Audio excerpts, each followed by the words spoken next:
about sa braces. And for me maganda na for me and napag-usap based din to sa napag-usapan namin before. Maganda na kasi ang ngipin ni Krista, so hindi na niya need magpa-brace. And for sure may mapabago sa mukha ni CJ kapag nagpa-brace. Yo guys! Magandang araw, magandang gabi mga kalingap. Siyempre at muli, magbabalik na naman si Papa Shider upang magatid na naman ng kakaibang news, update, balita sa inyo lahat mga kalingap at mga kamaykris natin dyan. Siyempre ang mga ka-7-Eleven natin dyan at mga kasabaw natin dyan. Mega loud shoutout po sa inyo lahat mga kalingap at mga kamaykris natin dyan guys. Grabe na to guys. For today's video guys, Kalingap Mikoy, meron po siyang opinion at sinabi tungkol po sa mga sponsor na gustong magpagawa ng braces ni Krista.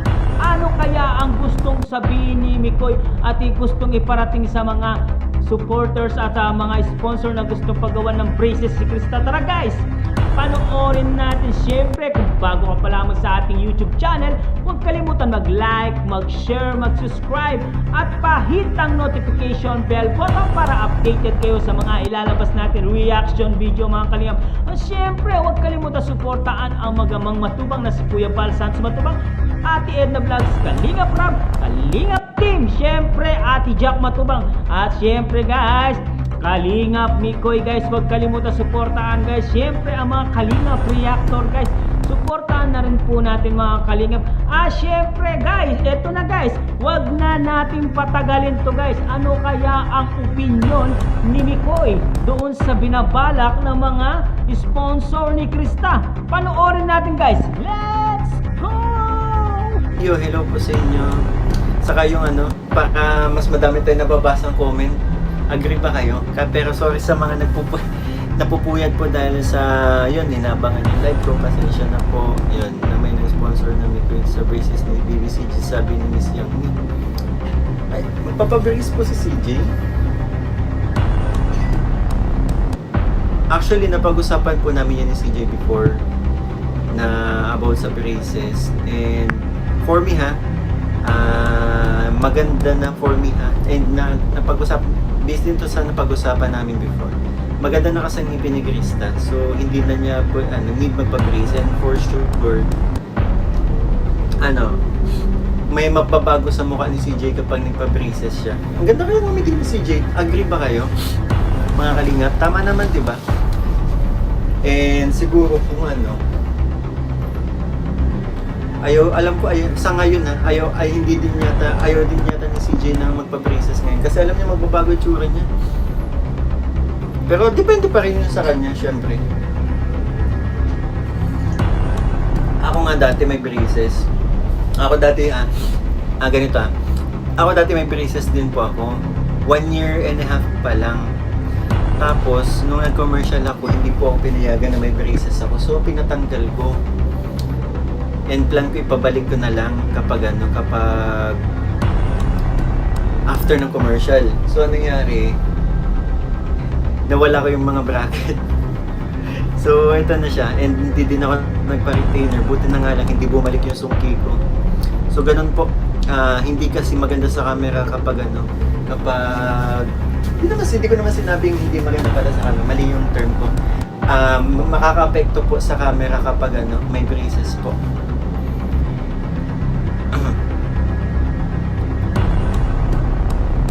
Si Mikoy gusto po niya magpa-brace.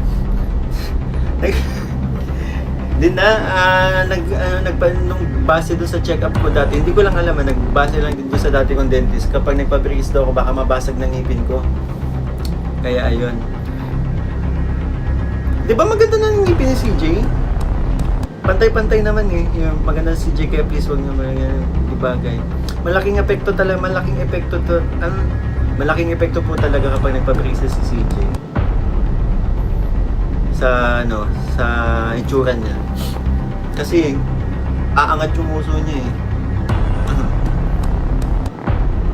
Andito pa ba si founder? Ikaw founder. Siya yung pa. hindi din makakakanta ng maayos kapag may maganda pa rin kumanta pero mas mas komportable kasi dati na ako na-experience ko na magpa-breeze po. Pero yun, depende pa rin naman po yung kay CJ and naman.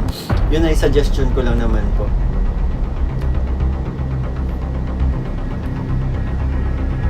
Yeah, shoutout BB ko, Mikoy from Team Lucky 7 International.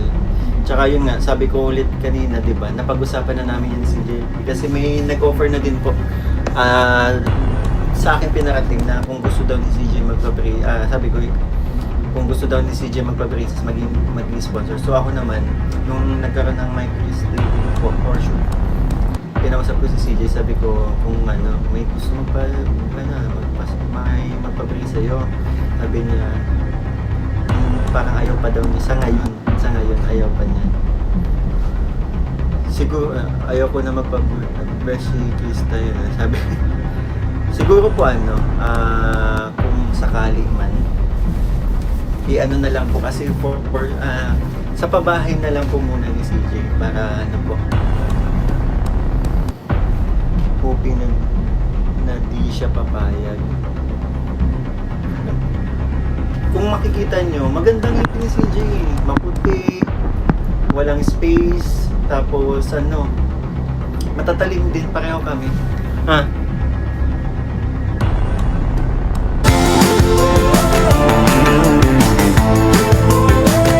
Nespresso. Ganyan ngipin ni CJ. Isa din sa mga asset ni CJ ang ngipin po niya na lalo nagpapaganda sa kanya kapag nag-smile po. Mahirapan siya kumanta niyan. Tsaka paano yung brush? Brushes. Good evening, Kalinga. Tita Melody, kasi hello po, mas may experience, mahirap talaga may brace, hindi nakakain ng maayos. Yung hindi nakakain ng maayos, hindi lahat ng pagkain, dapat mong kainin, di ba? Lalo na kapag may braces, kaya karne, mahirap yan. Tapos mga matitigas, kasi may mga times na titigan yan eh. Pero yung pinaka talaga, medyo ka nun sa magsalita, shingaw magsalita. Sa pabahay lang po natin unahin po kay Krista. Yun. Kasi yun nga po, si CJ may lupa na. So, sana, soon na di ba, masimula na po ang pabahay kay CJ. Bata pa naman si CJ, saka ang ganda naman ng smile niya kahit walang braces. Tama si Tita Alma. Pero yun po hindi naman ako umahad lang. Yun ay suggestion ko, opinion and napag-usapan na rin kasi namin ni CJ ko dati. Pero lahat ng yun nakadepende pa rin po sa kanya kasi siya naman yung papakabit na yun.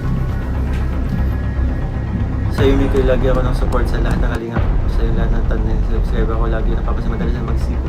Ikaw magkasipo, bigyan ka na tayo sa kinigit ko lang. Lorena Ran, thank you so much bro.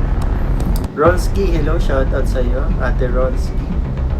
Rin De Vera Vlogs HK, hello Bunso and everyone. Hello po Ate Rin. Mariumi Mitch 28. Kunin sa inyo lahat pag mga nandito kanina, one by one all here. Kanina Bigoy, I love you all. Di Maria, Di Masalang, hello po. Miss Lynn Castro, kapag may brace na siya, mahirapan na siya kumanta. Kapag ganun, mas maganda pa rin siya kapag walang brace. And yun nga, sabi ko, kahit ngayong hindi maganda, hindi pangit ang ngipin ni CJ. Ulitin niyo yung mga videos niya. Lahat naman lahat kasi ng mga uploads po kay CJ, lagi siyang mimingiti. Mapapansin yung ganda ng ngipin niya. Bikoy, kailan na yung birthday mo? November 8 po ang aking birthday. Sa nagtatanong po, Leah B.I. Ganda kaya ng ngipin niya ngayon. Hello, Miguel, good evening. Kahit cleaning na lang, no need na magpa-brace. Yun, pwede cleaning or whitening, lalo, para lalong gumanda ang smile, di ba? Para lalo ako maakit. Maakit sa kanyang kagandahan. Joke lang. Good evening, galing mo. Shoutout po. I love my greens. Florinel, Bitita, hello po. Watching yung silent viewer po ng Bacolod. Good evening, pa-shoutout po. I love and all the time watching from yan siya na. Emily Peranas, wala naman dapat bago sa itsura ni Sensei, dapat talaga na muna pabahay. Ganito siya, pala rin solo watching pero sa YouTube ako. 3 beses kong na ulit-ulit basahin. Siya na po, Tita Florinel, thank you po sa bisita sa aking live. Nagalab shoutout, Kalinga Migoy po, ang pretty boy. Sweet Sheila, hello. Sige po, Jenny Takagiwa, after this live po, mag-open tayo ng Good day, Kalinga Migoy, pa-shoutout, I love my... Nabasa ko na. Sipag din tita, Florinel, tita, 4 na beses kong nabasa sa bilis ng comsec natin, Siguro paste, send, copy, paste, send yan. Yan, Micris Puyater, Sapphire Gonzaga, Micris Puyater, hello, shoutout, Angel Love, same birth man tayo, mix November 4 na naman ako, pero November 4, Scorpio ka din ba? Umpisa ka na ng pakilig. Hello po, ma'am yung... Ano dito si Miss Yang? Gusto sabi namin nag-message sa kanya po. Hindi po si Ma'am Yang. Opo, may nag-message lang po kay Miss Yang. Actually, silent viewer lang po ako ng live ni Miss Yang kanina. And yun, nanonood, nag-react kasi siya ng And naabutan ko nga na napag-usapan yung about sa po. Kaya, yun, tumagal tayo sa Dapat kanina pa ako magla-live. Sabi ko, hintayin ko muna matapos yung reaction video para yun na hindi naman mahati yung viewers.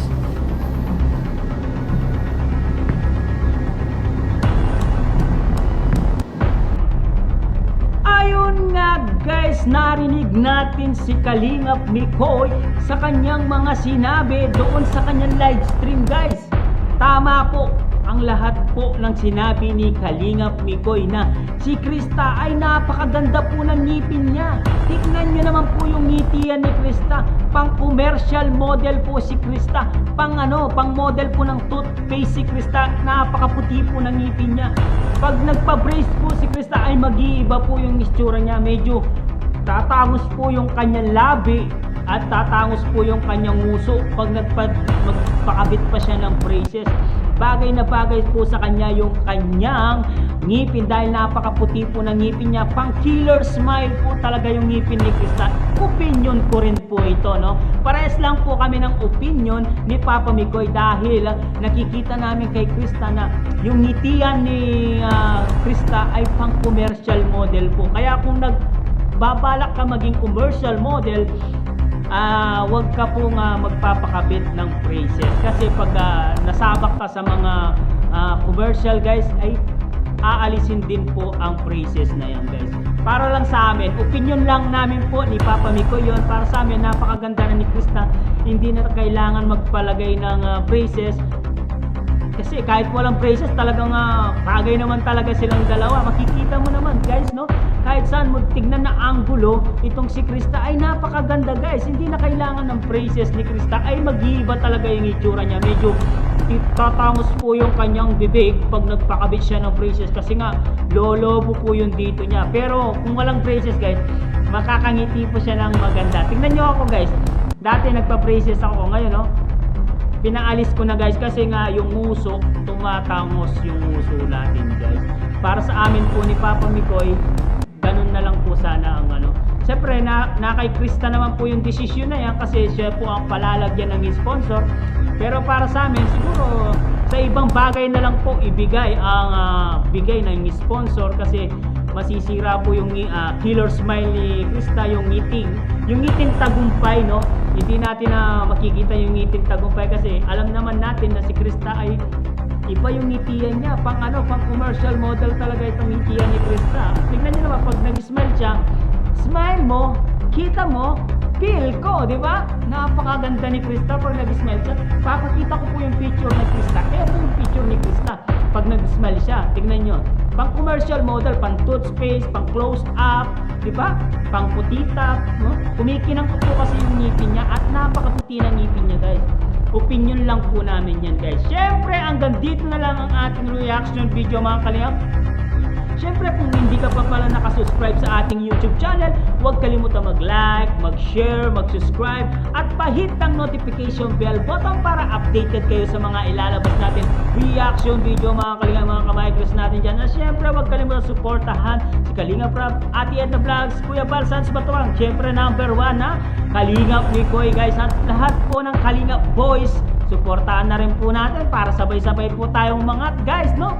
Hanggang dito na lang guys, maraming salamat sa pag-stay. Syempre Papa Shider is here always from Mikris, no? Talagang lahat po ng mga balita at mga balitang nasasagap ni Papa Shider ay i-share po sa inyo lahat mga Kalingap. Salamat po sa suporta. Maraming salamat. I love you all guys. See you to my next reaction video for today guys.